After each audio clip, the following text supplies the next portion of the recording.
Hello and congratulations on taking the next step to home ownership. My name is John Moses with IRG, and whether this is your first home or you purchased a home in the past, I hope this information goes a long way for you. I'm going to be summarizing the steps on how to buy a home. Granted, I'm also going to be making individual videos for each step at a later time, but I'm going to go ahead and streamline this video and knock out some important points. Let's get started.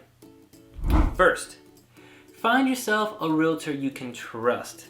Their resources will streamline the entire process for you and ultimately are there to represent you and give you a peace of mind throughout this entire process. Second step, pre-qualification. If you do not have a preferred lender, or if for some reason your realtor doesn't have an experienced referral that he can actually send your way, normally they do, that's why they're number one and not number two. However, do the same thing. Do some research, but find a lender/loan officer that you feel has great communication and is very knowledgeable in their field. Communication between you, your agent, and your lender is going to be super important throughout this entire transaction. So interview them. Once you have the pre-qualification results in hand, you now have a solid foundation and can now structure your home search accordingly.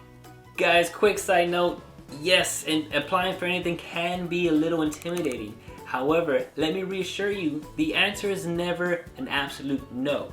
It's either a yes, or the answer is not just yet, and we'll be giving necessary steps in order for you to get the yes. Build up that courage and apply. It will be beneficial for you. Third step, house hunting. This is obviously the most fun part of the entire process.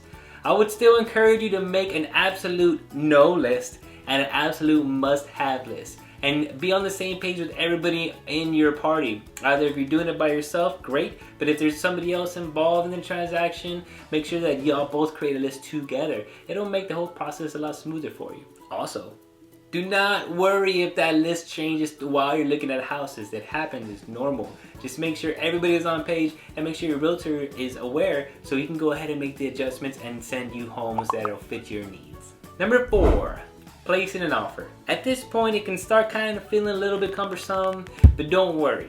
You're actually going to start seeing more and more value in your real estate agent at this point. They're going to do some research for you and get the comparables, which will give you the fair market value of the home currently. They'll also keep you fully updated on the status of the market in order for you to have all the tools needed for you to make an educated decision on your offer. Number 5, negotiations.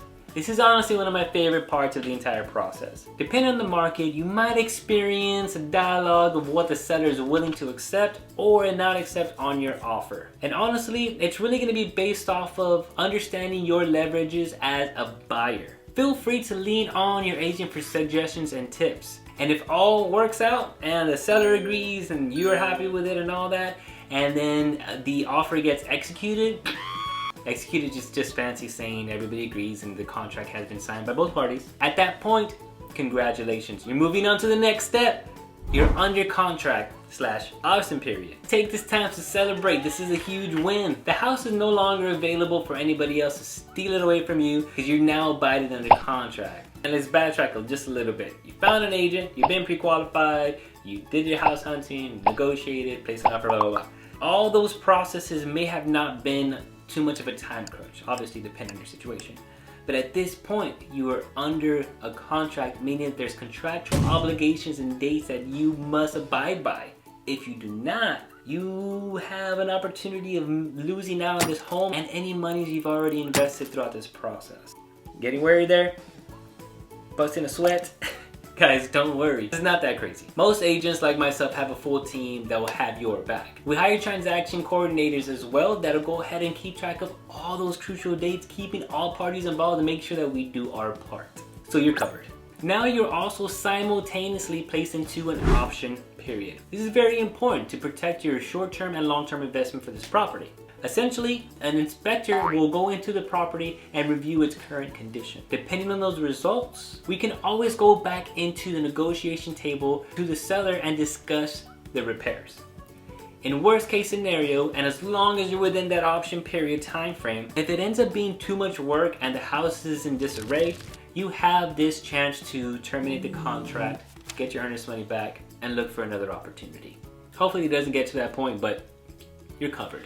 Number 7, escrow.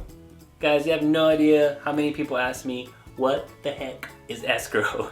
To be honest with you, it's very simple. It's just title doing its thing. They review the chain of title. They look at any potential liens on the property. They hold all the monies involved in the transaction, and they provide title insurance. That's it. Moving on. Step number 8, finalizing lending. This is step number 8 only because it finalizes at this point. But in reality, you're working with the lender throughout the entire process, providing appropriate documentations, maintaining your credit, or making it better in order for us to hear those magic words we're looking for. Clear to close. What this means that the mortgage company has reviewed all your documents in detail and has officially agreed to let you borrow the money for your house. Step number 9, congratulations, you made it to the end. We're at closing and funding. Go get your hair did, put on your makeup, slap on your eyelashes, and be ready to hold a big old cardboard key for a picture telling the world that you are now a homeowner. Okay, I digress, but the excitement is definitely gonna be there. Keep in mind, at this point, this is where all parties involved meet at the title company as early as possible to prepare to work out your forearms and sign away into a homeownership status. After everybody's signed, those documents will be sent over to the lender. They'll send over a big old nice pretty check for the seller. Once we get notified that it's been funded, you can get your keys and enjoy your new home. So just be prepared after you sign and take your pictures and all that to go grab a bite to eat or just hang out for a little bit for that to be done. And that's it. You are now a homeowner. I hope you found this information helpful. If you did, hit that like button. Once again, I will be making individual details for each step in a later time. If I already have those up, hit my face on that bar below and the subscribe button, and feel free to go take a look at them and check them out and get some more details on those steps. If you have any questions, feel free to contact me at 210-601-0204, or you can email me at jmrealestatesa@gmail.com, or you can just leave a comment below as well. My name is John Moses with IRG, your trusted real estate agent in San Antonio and surrounding cities. I'm here to be a resource for you and your family. I wish you nothing but success and a smooth home buying experience. Bye-bye.